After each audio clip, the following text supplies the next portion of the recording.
Libya's interim prime minister says he's stepping down now and says elections should take place within 8 months. We go live to Tripoli and senior international correspondent Dan Rivers.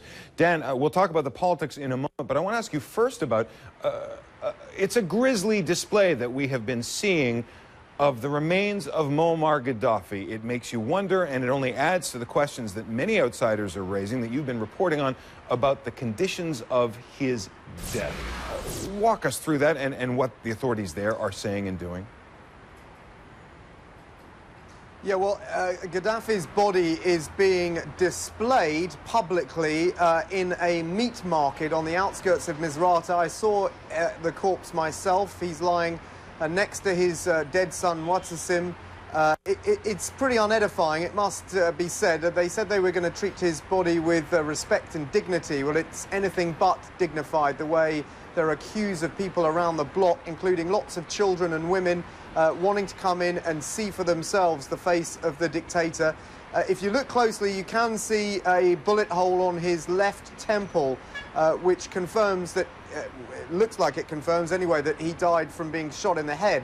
The question is, how did that bullet enter his head? Was it in the crossfire, as the NTC maintain, or was he executed? It's difficult to tell, but from what Human Rights Watch anyway are saying, the New York human rights group, they've done an investigation on the ground. They seem to think that he was executed. They don't think there was any continued fighting after he was taken away, after we see him in those disturbing cell phone videos, and they are concerned that he may have been executed. And, you know, their point is basically that he should have been put on trial. They had him alive. He was in their custody. They had a responsibility to hand him over to the International Criminal Court, and that didn't happen, and they want to know why. And there have been questions as well about whether there will be an independent autopsy of this body. Well, one thing's for certain, it hasn't been buried yet, so there is still an opportunity for that to happen. It is in a chilled environment in this meat market, but the idea of having lots of people come and see it is not particularly pleasant. But, you know, we'll have to wait and see whether they will bow to pressure the NTC and allow an independent autopsy of his body to confirm how he died. Moving on from that, let me ask you not about the past, but about the future. The interim prime minister says he's quitting?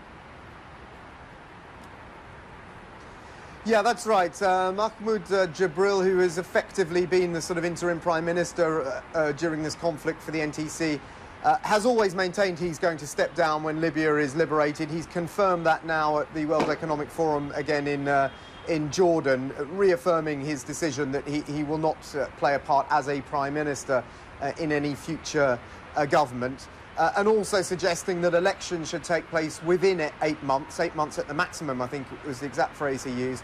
So that would set us up for elections next summer sometime, but there's a lot to do in the meantime, not least write a constitution.